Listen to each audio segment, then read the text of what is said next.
uchaguzi ya CCM kwa mwaka 2025-2030. Ni vipaumbele gani vingine ambavyo vitakuwa kwenye ilani hiyo ya uchaguzi?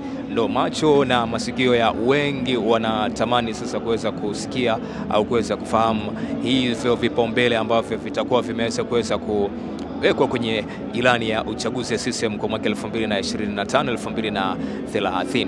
Kwa hiyo hizo ni ajenda kuu ambazo zitajadiliwa kwa siku hii ya leo, na wajumbe ni wengi kama ilivyo kawaida, kama ambavyo unafahamu kwenye shughuli au kwenye mkutano unapokuwa mkubwa maalum wa CCM. Na hivi sasa ninavyozungumza, msafara wa Rais wa Jamhuri ya Muungano wa Tanzania ambaye pia ni mwenyekiti wa Chama cha Mapinduzi na vile vile ndiye mgombea wa urais kupitia chama hicho, msafara wake unaingia hivi sasa hapa ukumbini katika ukumbi wa Jakaya Mrisho Kikwete hapa jijini Dodoma.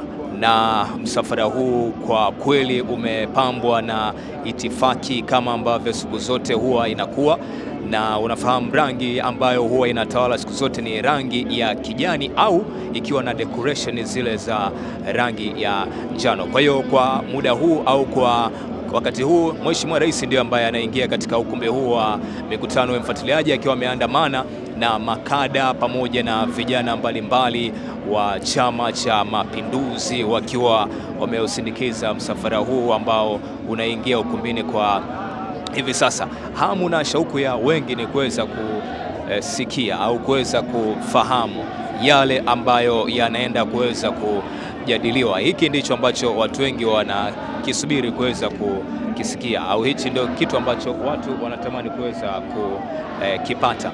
Na sisi Furaha TV pamoja na Bobezi tutakuwa tunakupa moja kwa moja matukio yote ambayo yanaendelea kutokea katika ukumbi huu wa Jakaya Mrisho Kikwete hapa jijini Dodoma, na vile vile kupata wasaa wa kuweza kuzungumza na wajumbe vile vile ambao wameweza kuweza kuhudhuria katika mkutano huu, tuzungumze nao kuweza kufahamu, kusikia kutoka kwao kwa namna ambavyo ilani ya uchaguzi ya CCM kwa mwaka 2020-2025 namna ambavyo imeweza kuweza kutekelezwa, kabla ya kuweza kusikia kwa undani zaidi hapo baadaye mkutano utakapokuwa sasa umeanza rasmi. Manake utakapokuwa Mheshimiwa Rais anazungumza au mwenyekiti wa chama kwa siku hii ya leo, Dr. Samia Suluhu Hassan. Kwa hiyo ni kusihi uendelee kuweza kutufuatilia, uwe karibu. Toa burudani, watu kwanza watarajie kitu gani kutokea kwako?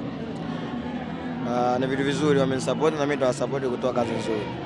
Sawa, wewe ni kijana vile vile kwenye ilani ya chama ambayo inaenda kuweza kusomwa hii leo, ambayo imetekelezwa, sawa imetaja vile vile kwenye maeneo ya vijana, sawa wewe unaweza ukaniambia kwa namna gani ambavyo umeweza kuweza kunufaika moja kwa moja? Nimenufaika kupata mwaliko tu, nimenufaika zaidi ya Watanzania, mamilioni ya Watanzania wanafuatilia mkutano, wameweza kuniona, kwa hiyo kuna kitu nitapata zaidi ya mkutano. Umekuwa ukifuatilia pengine kuhusiana na masuala ambayo yanahusu vijana? Sawa. Kwenye eneo hili la vijana, wewe ni msanii na unafanya vizuri kwa hivi sasa. Imekuwa ni ajira rasmi kabisa na imetajwa kwenye ilani vile vile ambayo imeweza kuweza kutekelezwa kwa mwaka 2020-2025, ambayo siku hii ya leo inaenda kuweza kusomwa, alafu itatajwa ilani nyingine ya uchaguzi. Sawa sawa. Sasa nataka utuambie au uwaambie vijana wenzako kwa namna ambavyo pengine wanaweza kuwa wanachukulia muziki kama zamani watu walivyokuwa wanachukulia na kwa sasa hivi. Unajua muziki ukiwa unaanza pale na unachukulia tofauti, unachukulia simple au sio bwana? Ila kadri unavyozidi kuwa muziki una pesa nyingi sana kaka. Mwendo unazitafuta hizo, bado sijazipata, ndio nazipambania. Muziki una hela nyingi sana. Zamani nilivyokuwa dogo janja nilikuwa mtu anatoa milioni na rekodi au sio bwana? Ila unaweza ukatoa milioni producer, milioni beat, unakuta anatoa pesa nyingi. Sijasema anatoa milioni hapa, mfano kwamba muziki una thamani kubwa sana. Tutarajie vitu gani kutoka kwako? Kazi.